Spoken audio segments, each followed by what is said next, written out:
তেলে তেল তেলে জীবনটা গোলমেলে, আগে পিছে দিলে তেল খেয়ে। নেতারা চরণে তেলে, জনগণে খায় তেল, মতের অমিল হলে ফে। কেউ করে কারবারি, কেউ করে দরবারি, কেউ করে বাড়াবাড়ি, কেউ করে কারাকারি, তিল থেকে তাল হলে পে। মালিশেতে লাগে তেল, বকশিসে মারে তেল, সুপারিশে মারলে তেল, পটানোতে লাগে তেল, টেবিলের তলে তেল, প্রমোশন পাইতে তেল। তাও লাগে তেল তেলে, বোতল বাগায় ডোলে হরেক পদের তেল। আরে তেল দিয়া খটকা খাইতে খাইতে পটকা বাইজা গেছে 12টা। তাই খায় তেল সারা পরোটা, জোশ, তেল সারা পরোটা, আহা, তেল সারা পরোটা, দেন না। তেল সারা পরোটা, তেল সারা পরোটা, আহা, তেল সারা পরোটা, তেল সারা পরোটা, দেন না। তেল সারা পরোটা।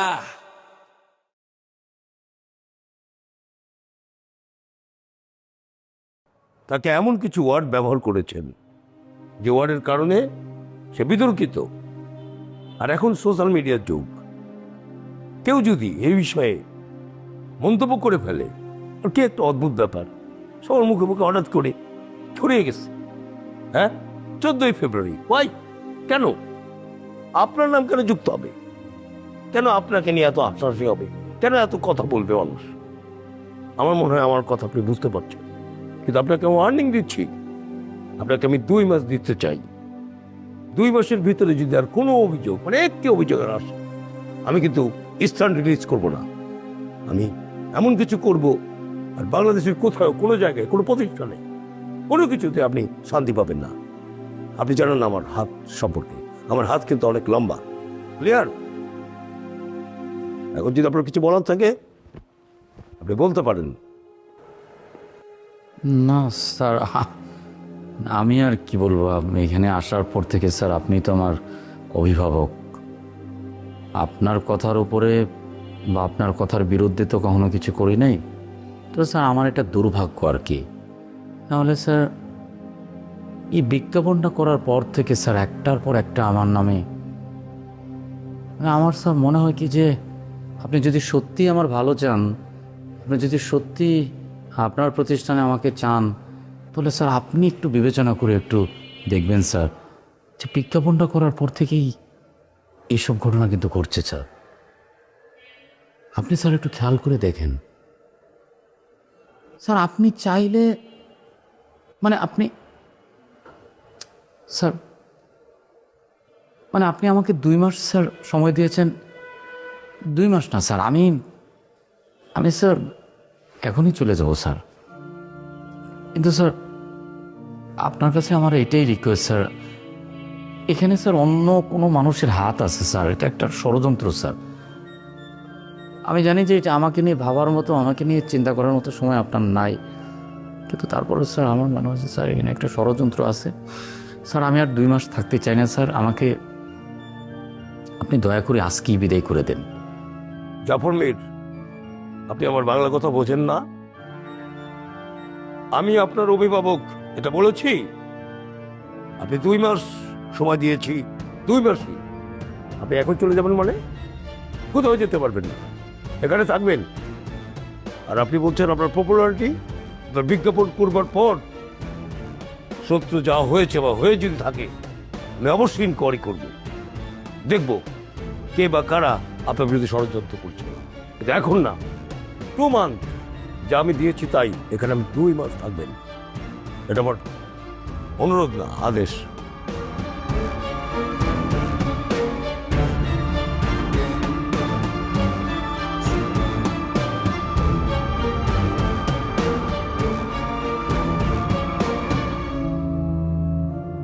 স্যার, আমার স্ত্রী, একমাত্র স্ত্রী আফরোজা হোসেন চমচম। কি? আফরোজা হোসেন চমচম। চমচম? হ্যাঁ, চমচম ও ডাক নাম। অবশ্য ডাক নামটা এখন ব্যবহার করে না। মানে ওর খুব শখ স্যার আপনার সাথে দেখা করব। অনেকবার বলছে স্যার, এইবার আর উপেক্ষা করতে পারলাম না, তাই নিয়ে আসছি। অনেকবার মানে আপনার কাছে যাইতে চাইছে, আপনার সাথে দেখা করতে চাইছে, অফিসে যাইতে চাইছে। ওর খুব শখ ছিল মডেলিং করব, ওই কারণে আপনার কাছে যাইতে চাইছিল স্যার। কি কেমন লাগছে? জি স্যার, খুব ভালো লাগতেছে। আমার কাছে সব কিছু মানে স্বপ্নের মতো মনে হইতেছে। শোনো, আমি তো আর এই রাজপ্রাসাদে নাই, প্রাচুর্যে নাই। আমি এখন মাঠে, কৃষকের মাঠে, শ্রমিকের মিলে। আমি একজন শ্রমজীবী মানুষ। কি এগুলো ভালো লাগবে? কিন্তু স্যার মানে এইবার আমার বউরে নিয়ে আসছি অন্য একটা কারণে। কি কারণ? মানে কারণটা হইতেছে স্যার, আমার বউ না আমার খালি সন্দেহ করে, খালি সন্দেহ করে। এইবার সন্দেহের চূড়ান্ত পর্যায়ে চলে গেছে স্যার। মানে এই যে আমি যে মাঝে মধ্যে রাতেবেলা আপনার সাথে থাকি, ও বিশ্বাস করে না। ও মনে করে কি আমি অন্য সব জায়গায় যাই। আবার এইবারে যে কৃষক আন্দোলনে আইসা আমরা প্রায় 7 দিন থাকলাম না, সে তো বিশ্বাস করে নাই। সে মনে করছে আপনার সাথে ছিলাম না, অন্য জায়গায় ছিলাম।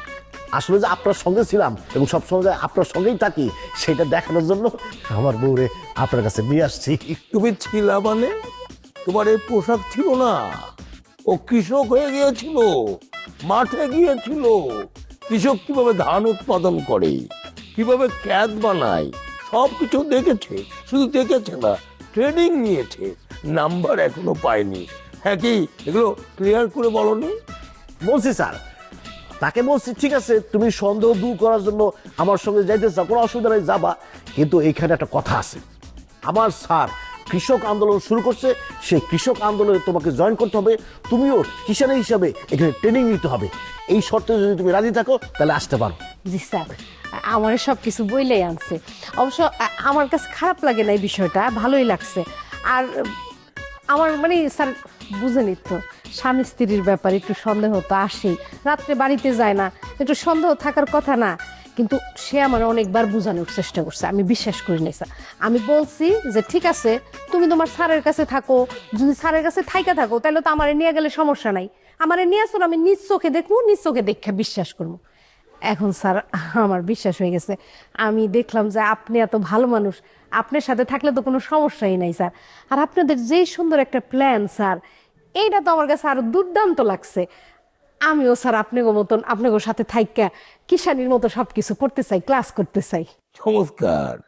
তোমার বউ নাকি উচ্চাকাঙ্ক্ষী। তোমার বউ নাকি ওই বস্তিতে থাকতে চায় না। তোমার বউ নাকি রাজপ্রাসাদ বানাবে। কি তোমার বউ তো এখন দেখছি আমাদের সঙ্গী হবে, কৃষকের সঙ্গে থাকবে, কৃষি বিপ্লব করবে। কি কি নির্ভুল কথাবার্তা বলছে ডিজেল। জি স্যার, এখন অবশ্য এটা বলতেছে। আসলে হয়েছে কি স্যার, মেয়ে মানুষের মানে মন কখন যে পাল্টায় সেটা খুবই বলা মুশকিল। আসার সময় কিন্তু স্যার আমার লগে এটা নিয়ে তর্ক বিতর্ক করতেছিল, তার অনেক উচ্চাকাঙ্ক্ষা। কিন্তু এখানে আইসা সবকিছু দেখা, আপনার সবকিছু শুইনা সরজমিনের সবকিছু দেখার পর তার মত পাল্টায় গেছে। এখন সেও কিষানি হইতে চাইতেছে। চমৎকার। শোনো, তোমার বউ যখন এসেই পড়ছে, থাকবে এখানে, সব কিছু ব্যবস্থা আছে। ও কিষানি হবে, আমাদের বিপ্লবকে সহযোগিতা করবে। আমরা নিশ্চয়ই বিজয়ী হব, কোনো কথা নাই। ডিজেল, তুমি তোমার বউকে সুন্দর করে ব্যবস্থাপত্র দেখে দাও, আমি পিএসকে সব বলে দেবো। ঠিক আছে, please. G sir. G sir, আসসালামু আলাইকুম।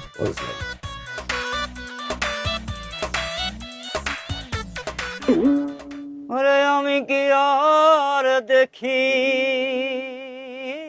বন্ধু, দেখায় আমার কপাল।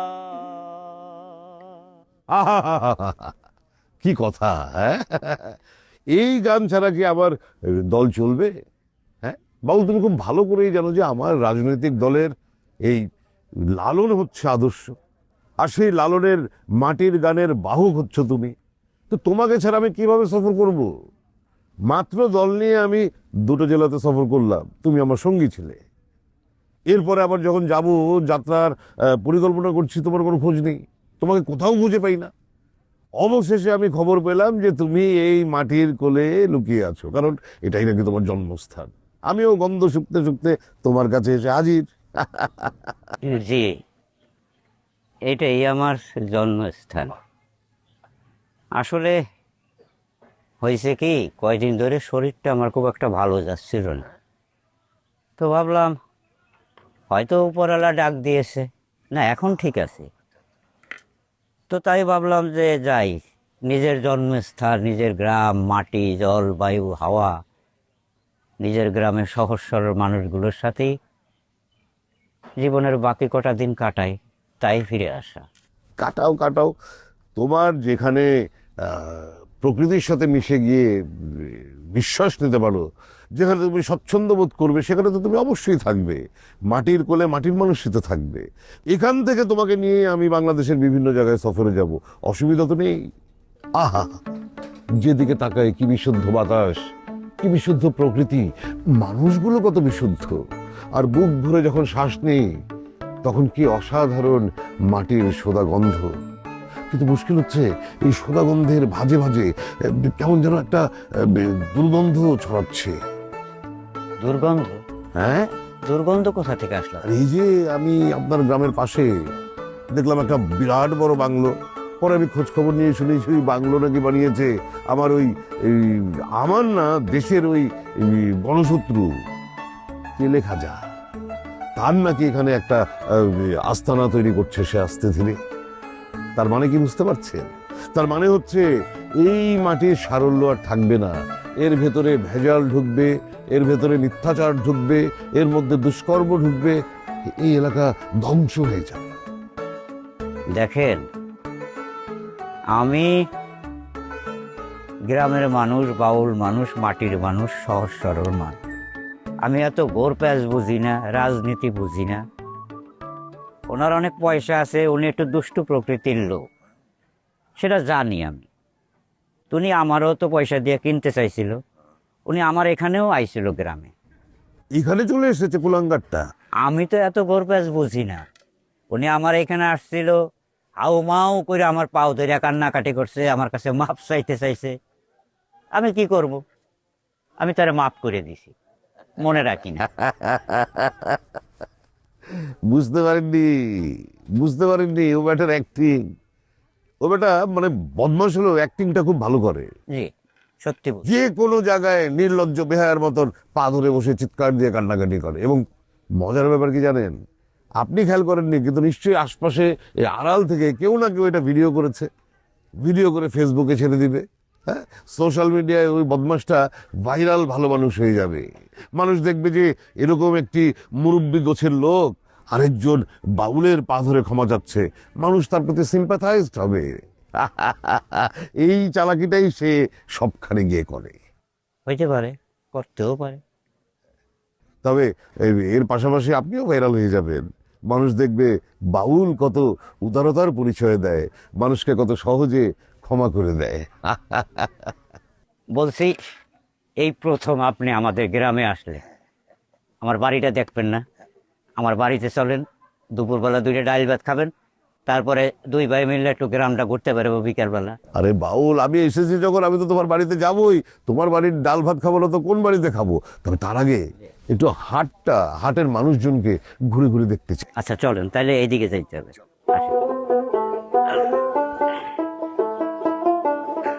দয়াল গুরুজি, 21,600।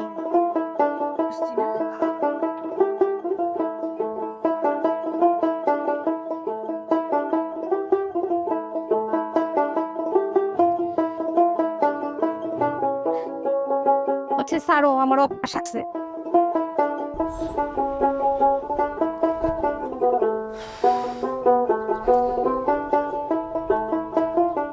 কি আপনারা কেমন লাগতেছে? ভালো লাগতেছে না? চলো তোমাকে একটা কথা বলি। এই যে মনে করো যে আমরা নৌকায় উঠছি, ওইটা এখানে নামলাম, নৌকা থেকে নামলাম, এটা কিন্তু আমাদের ট্রেনিং এর অংশ, বুঝতে পারছো? আর এই যে এই যে এই যে মাটি দেখতেছো, এই মাটি আর শহরের মাটি, 2 মাটির মধ্যে কিন্তু অনেক পার্থক্য আছে, বুঝতে পারছো? চুপ থাকো। এই, আমি কে? হ্যাঁ, কে আমি? তুমি আপনারা তো আমি তো গ্রাম থেকেই শহরে আইছি নাকি? হ্যাঁ, আর গ্রামের মাটি কোনটা, শহরের মাটি কোনটা, এটা আমি ভালো করে চিনি। এটা তোমার আমারে শিখাইতে হইব না। আর এই যে তুমি এত স্মার্ট কেমনে হইছো? হ্যাঁ, আমার থেকে শিক্ষাই তুমি স্মার্টটা হইছো। অতএব আমার সামনে এত স্মার্টগিরি ফলাইতে আইসো না। গ্রামের মাটি আর শহরের মাটি চিনাইতে আইসো, আমি খুব ভালো করে চিনি, চিনাইতে হইব না আমারে। শোনো আফরোজা, আমি কে? আমি কিন্তু এখন তোমার স্বামী না, আমি এখন ট্রেনার, একজন শিক্ষক। আর শিক্ষকের মুখে মুখে কথা বলবো না। শিক্ষক যদি ঠিক বলে তাও বলবো হ্যাঁ, শিক্ষক যদি ভুল বলে তাও বলবো হ্যাঁ। খালি হ্যাঁ হ্যাঁ হ্যাঁ হ্যাঁ ছাড়া কোনো কথা হবে না, বুঝতে পারছো? ওইসে বুঝতে পারছি। আবার কিন্তু তুমি মুখে মুখে কথা বলতেছো। আমি যা বলবো মুখে মুখে শুনে যাবা, কোনো উচ্চারণ করবা না, কোনো হা হুঁ হ্যাঁ হুঁ রাও করবা না, কোনো কথা চলবে না। আমি যা বলবো সব শুধু শুনে যাবা। শোনো, বাড়িতে কি কথা হয়েছিল? বাড়িতে কথা হয়েছিল তুমি আমার সঙ্গে এই কৃষক আন্দোলনে যাইতেছো ট্রেনিং এর জন্য। সেখানে কিন্তু কথা হয়েছিল আমি যা যা বলবো তুমি শুধু হ্যাঁ হ্যাঁ করে যাবা, কোনো কথা চলবে না। ঠিক আছে মাস্টার সাহেব, আমি বুঝতে পারছি। ছাত্রী হিসাবে আমার সব কিছু ক্লিয়ার। আপনি এখন থেকে যা যা বলবেন আমি তাই তাই হ হ কয়ে যাবো। ভুল হইলেও হ, সঠিক হইলেও হ। ঠিক আছে? অবশ্যই ঠিক আছে। আরেকটা কথা, এই যে মাটি দেখতে পেতেছো, আমাকে ওই যে নাট্যকার মাসুদুল করিম সাহেব, মাসুদুল করিম সাহেব তো এই মাটির সাথে একদম মিশে যেতে চাইছি, আমিও তার সাথে মাটির সাথে মিশে যেতে চাইছি। এই মাটি কি? এই মাটিতে কি হয়? ফসল হয়, ধান হয়, সেই ধান থেকে চাল হয়, সেই চালের আমরা ভাত খাই। ভাত খাওয়ার পর আমাদের শক্তি স্বাস্থ্য বাড়ে, আমরা অনেক বড় হই। আমরা একটা সময় কি হয়, আমরা আবার বুড়ো হয়ে যাই, থুরথুরো হয়ে যাই, মরে যাই, তখন আবার এই মাটির সাথেই মিশে যাই। তাই এই মাটিকে কখনোই অবজ্ঞা করা চলবে না, মাটিকে সবসময় শ্রদ্ধা করতে হবে, মাটিকে সবসময় মাথায় রাখতে হবে। আচ্ছা হইছে মাস্টার সাহেব, আপনার ভাষণ শেষ। এখন কি যাইতে পারি আমরা? অবশ্যই যাইতে পারো। এখন শুরু হবে দ্বিতীয় ট্রেনিং। আসো।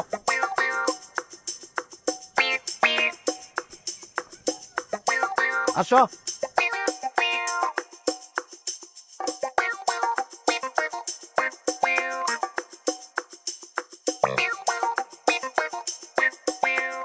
আমার মার পেন্দনে ফিরাইয়া দাও,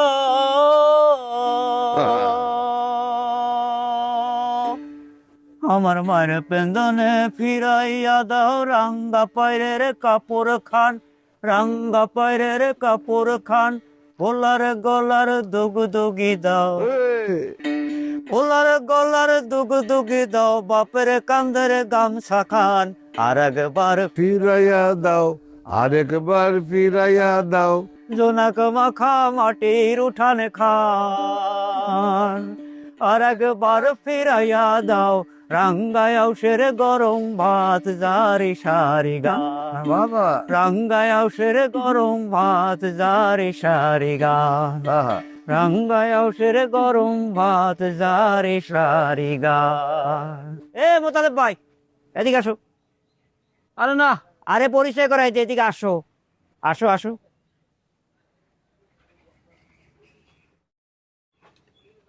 ভাই, ওনার নাম হয়েছে মোতালেব মিয়া, এই গ্রামেরই কৃষক, চাষবাস করে। যখন ওই চাষবাসে একটু আকাল থাকে, সমস্যা তৈরি হয়, তখন হচ্ছে তিলের খাজা বেচে। তো ওনার বাবাও কৃষিকাজ করতেন, উনিও তিলের খাজা বেচতেন, উনিও কৃষিকাজ করে। ও একটু সমস্যা হলে উনি আবার এই তিলের খাজা বেচে। তো ওই যে আপনারা কইছিলাম না, ওই যে তিলের খাজা অয়েল মিল কোম্পানির লোক একটা বাপ ধরে নিয়ে এসে, কইছিলাম না, এই সেই বাপ, এই যে দেখেন, এই সেই বাপ। কি আশ্চর্য!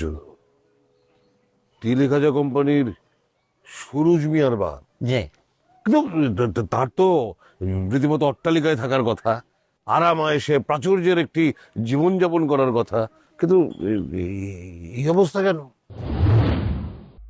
এটা মনে করো যে আমার আশীর্বাদ। আমি আমি আমি এরকম লোকে খুঁজছিলাম না বাবু।